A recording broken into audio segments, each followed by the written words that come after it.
Olá, eu sou Lê Refê e hoje vou levar você para conhecer Belém do Pará, o portal da Amazônia. À primeira vista, Belém pode parecer uma cidade caótica. Trânsito pesado, barulho de vendedores, mercados sempre lotados. Mas é justamente essa confusão charmosa que faz Belém única. Aqui, a Amazônia se mistura com a herança africana e europeia, criando um lugar cheio de vida, histórias e sabores. Então, apertem os cintos, porque hoje vamos explorar Belém. Do ciclo da borracha aos mercados populares, passando por lendas urbanas, comidas típicas e tradições religiosas que movem milhões de pessoas. Belém é muito mais que a porta de entrada da Amazônia. Ela é uma das cidades mais antigas da região. Fundada em 1616 e desde então se tornou um ponto estratégico de comércio, cultura e religião.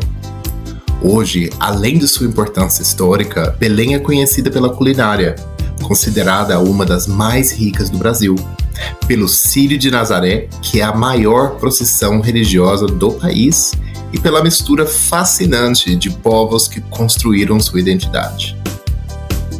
Belém nasceu às margens da Baía do Guajará, quando os portugueses construíram o Forte do Presépio em 1616. O objetivo era claro: controlar a região amazônica e impedir que franceses e holandeses se instalassem por aqui. Ao redor desse forte foi surgindo a cidade. O núcleo inicial hoje é conhecido como a Cidade Velha, onde ainda se encontram ruas estreitas, igrejas antigas e lindos casarões coloniais. Caminhar por ali é como voltar ao tempo em que Belém ainda era um pequeno entreposto europeu em plena selva amazônica.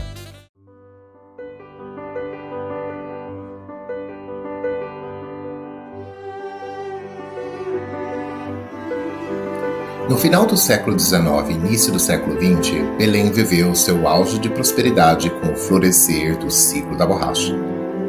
A cidade se tornou um dos principais centros econômicos do país, abastecendo o mundo inteiro com látex, matéria-prima essencial para os pneus, cabos elétricos e para a nascente indústria automobilística.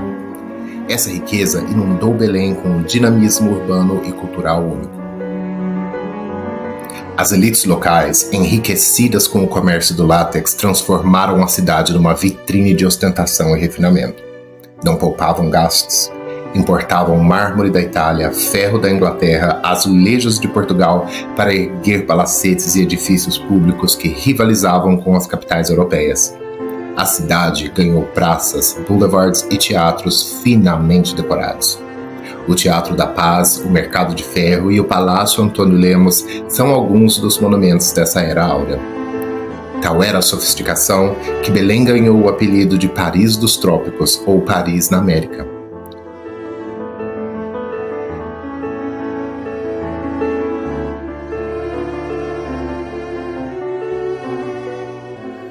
O luxo extrapolava as construções. A elite paraense despachava suas roupas sujas para serem lavadas em Paris, devolvidas impecáveis, como um símbolo elitista de requinte extremo. Vinhos franceses corriam nas mesas dos salões refinados. Joias da Europa brilhavam nas festas e até pianos alemães eram importados para embalar concertos em salões aristocráticos. Além do brilho, a modernidade era visível na infraestrutura urbana. Em 1894, Belém tornou-se uma das primeiras cidades brasileiras a ter iluminação pública elétrica, instalada pela empresa alemã Siemens e Haske.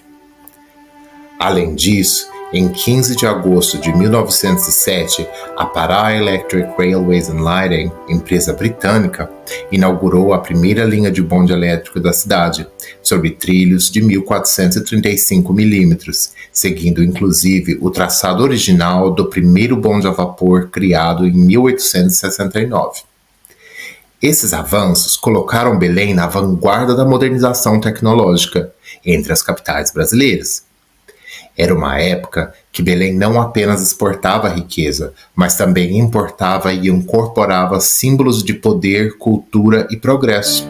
entre o mármore italiano, os bondes elétricos reluzentes e a luz elétrica banhando suas ruas, a cidade alcançou um patamar de esplendor comparável ao das metrópoles europeias, tornando-se um fascinante exemplo da Belle Époque na Amazônia. No auge do ciclo da borracha, Belém se tornava um verdadeiro espelho da opulência.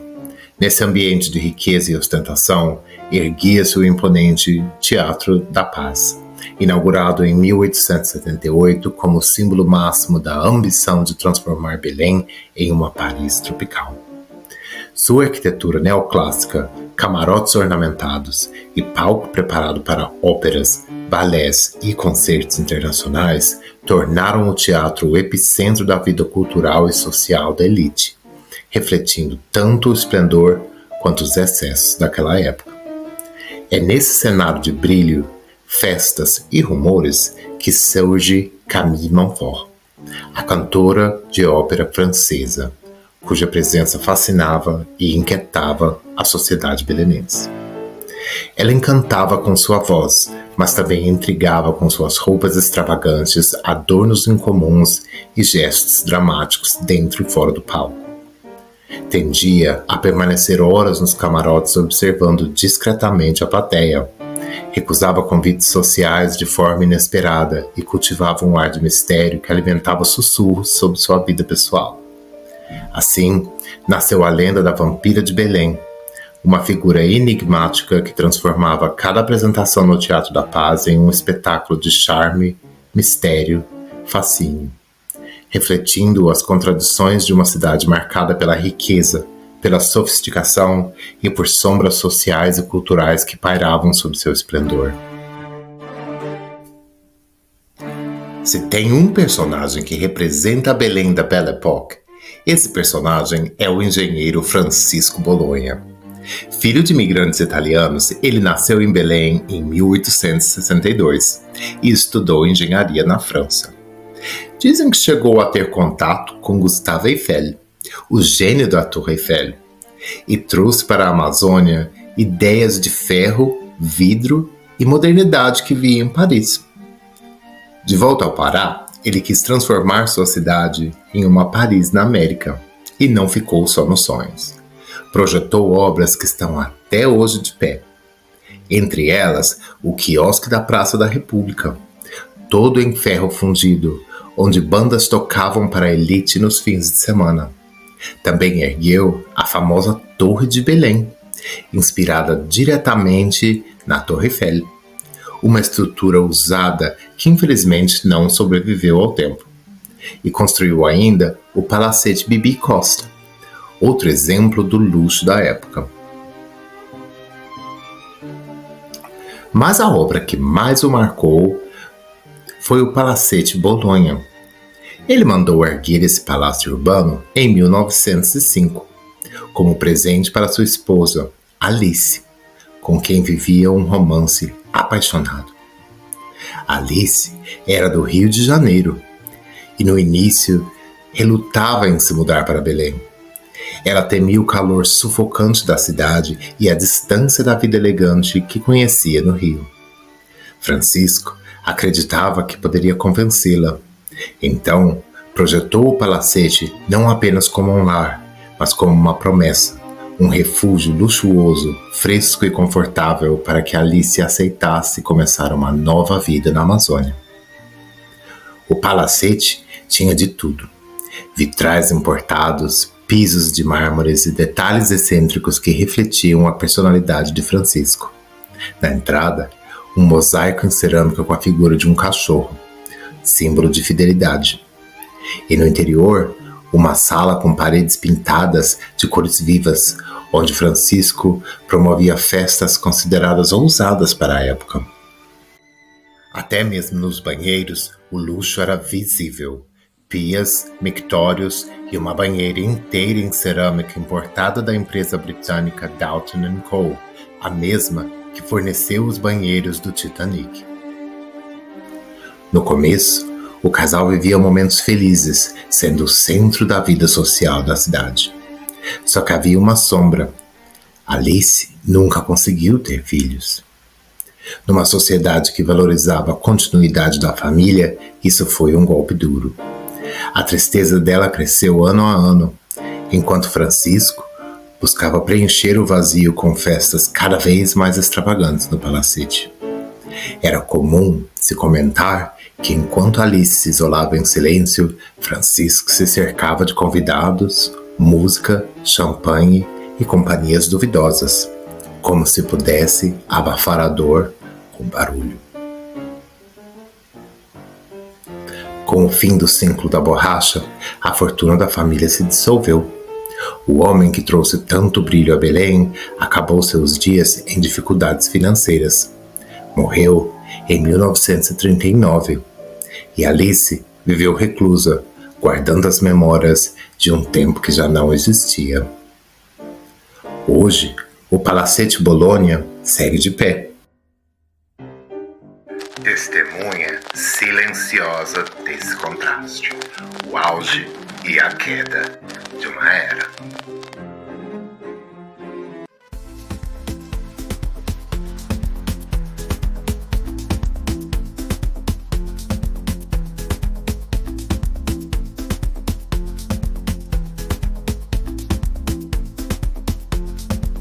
Não dá para falar de Belém sem passar pelo Ver-o-Peso.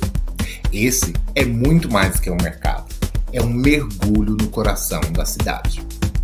O curioso é que o nome Ver-o-Peso vem da época colonial. No século XVII, os portugueses instalaram aqui a chamada Casa de Ver-o-Peso. Era um posto de fiscalização. Todos os produtos que entravam e saíam da Amazônia precisavam ser pesados e taxados antes de seguir viagem. Ou seja, antes de ser mercado, esse lugar já era o centro nervoso do comércio amazônico. O nome ficou, e com o tempo, a feira cresceu até se tornar o maior mercado a céu aberto da América Latina. Caminhar por aqui é uma experiência sensorial completa. Você vê as cores vivas das frutas amazônicas, ouve o chamado dos vendedores, sente o cheiro dos peixes frescos, das ervas medicinais e até dos temperos que parecem saídos de um laboratório de alquimia. É caótico, barulhento, mas absolutamente único. O mercado também é um dos melhores lugares para provar frutas que a maioria das pessoas de fora nunca experimentou. Cupuaçu, bacuri, taperebá, muruci, uxi, cada uma com um sabor tão exótico que parece inventado. É um festival de gostos novos para quem se arrisca a experimentar. Mas o Ver-o-Peso não é só sobre comida, é também sobre as pessoas. Cada banca guarda uma história, e uma das mais curiosas é a da Dona Regina, conhecida pelo nome pitoresco de sua banca, o Coração Estraçalhado. O apelido nasceu porque há algumas décadas, 3 amigos costumavam se reunir juntamente ali para lamentar de suas desilusões amorosas. Eles vinham semana após semana, choravam, desabafavam e Regina, sempre paciente, escutava. O hábito virou lenda entre os fregueses e a banca passou a ser chamada assim. Hoje, em vez de corações partidos, a fama é de boa comida. Regina é conhecida por preparar um dos melhores filés de filhote de todo o Ver-o-Peso. Um peixe amazônico, saboroso e macio, que chega fresquinho dos rios.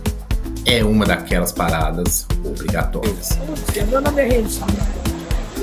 Vocês são turistas, querendo aparecer no Ver-o-Peso, querendo aparecer aqui em Belém, querendo comer nossa comidinha, nosso peixe com açaí, temos tacacá, temos maniçoba, tá? Então, venha no Ver-o-Peso, venha no box do Coração Estraçalhado da Regina, olha aí. Tá bom? Então, quando você vier a Belém, não esqueça de procurar o Coração Estraçalhado, sentar-se, experimentar o peixe e, quem sabe, até ouvir uma história ou duas contadas por ela mesma. Mas talvez nada represente melhor Belém do que o açaí. É aqui que muita gente de fora se engana. Em Belém, açaí não é sobremesa, muito menos sorvete. Aqui, ele é consumido de forma tradicional, quase como uma sopa fria, servido ao lado de peixe frito, camarão seco e farinha d'água. Um acompanhamento salgado e sagrado. Não é molho, não é doce, é tradição. E o frescor faz toda a diferença. O açaí é pressionado ainda de madrugada em máquinas que extraem a polpa do caroço. A primeira prensa acontece por volta das 3 ou 4 da manhã, e é desse processo que sai o açaí mais puro e valorizado. Quem quiser ver isso de perto precisa madrugar no chamado Mercado do Açaí, ao lado do Ver-o-Peso. Ali, barcos vindos das ilhas vizinhas descarregam paneiros cheios de frutos recém-colhidos e o movimento é intenso, vibrante, uma cena que só existe aqui. E como em toda boa feira amazônica, junto com os sabores vêm também as histórias. No Ver-o-Peso, é comum ouvir sobre o boto cor-de-rosa, que nas noites de festa vira homem para seduzir as moças, sobre a mãe d'água, a protetora dos rios, ou a Matina Pereira, a velha bruxa que aparece de madrugada pedindo tabaco em troca de silêncio. Essas lendas fazem parte da vida do mercado, misturando o real e o imaginário da Amazônia. Antes da despedida, um agradecimento especial a Bibi Trip, que cuidou de cada detalhe do nosso roteiro. Eles trabalham com itinerários individuais, feitos sob medida, e tudo começa com um simples e-mail. Foi assim que nossa estadia em Belém e em toda a Amazônia se tornou tão especial. E assim, chegamos ao fim de nossa primeira parte em Belém. Na próxima semana, vamos continuar com essa jornada, com dicas de hospedagem, restaurantes e um mergulho ainda mais profundo na história da cidade. E daqui, de Belém, nosso próximo destino será a incrível Ilha do Marajó. Lembrando, nossos vídeos são semanais e esse canal ainda está na infância. Por isso, cada like, comentário e inscrição de vocês faz toda a diferença. Foi um grande prazer apresentar a parte 1 de Belém para vocês. E nos vemos na semana que vem, com muito mais. Muito obrigado e até a próxima.